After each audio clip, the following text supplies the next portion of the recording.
Investing in gold doesn't have to be complicated. I'm Colin Plume, the CEO of Noble Gold Investments, and I want to take the time to show you how investing in a gold IRA can help you hedge your bets against inflation and other economic concerns on the horizon.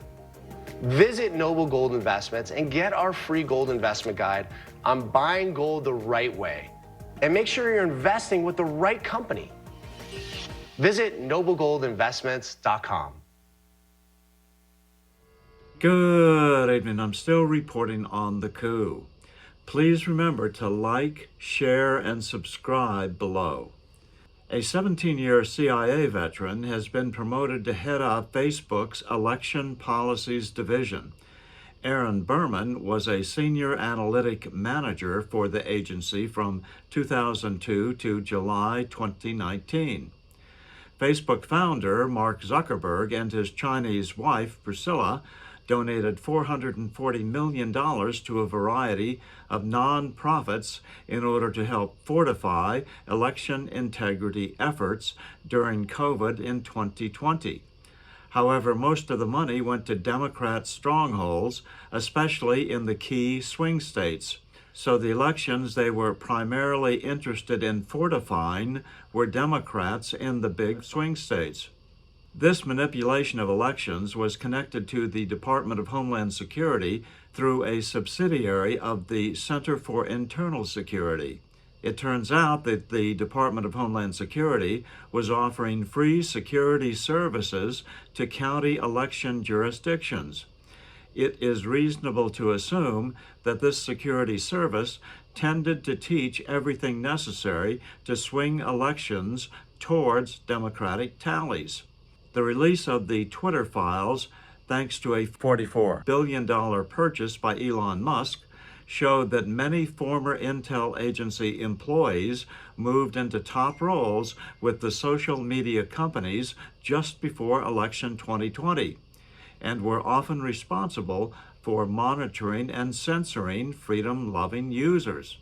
In fact, Facebook's new head of election policies, Mr. Berman, was previously the senior product policy manager for misinformation at Meta, the overseeing corporation of Facebook. During his time at CIA, he edited the President's Daily Brief, a top-secret document prepared by the intelligence community to be given to the president each morning. The following is a Zoom call or equivalent application between Aaron Berman, bottom right, and to his left, a lady with a similar position with Google, and above Aaron, the person with similar responsibilities from Twitter, pre-Elon Musk ownership. They discussed how and why their group implemented their content moderation or fact-checking. For those who have felt the sting of having over 4,400 of their reports made over a 16-year YouTube career blasted off the internet into oblivion in the name of minimizing harm to the public, this is a disturbing group of people who completely ignore the basics of our constitutional First Amendment protection in favor of their own superior medical wisdom. As you watch a few minutes of this 30-minute conversation, keep in mind that virtually everything they brag about doing was in the protection not of the public, but those in the medical, pharmaceutical, and political hierarchy whose only goals were self-enrichment at the cost of genuine concern for public health.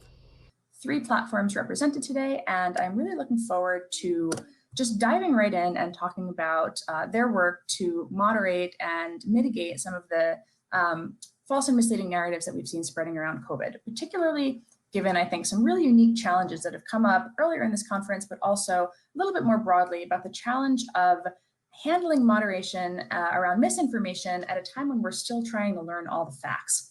On remove for COVID-19, we do have a policy to remove harmful misinformation related to this topic.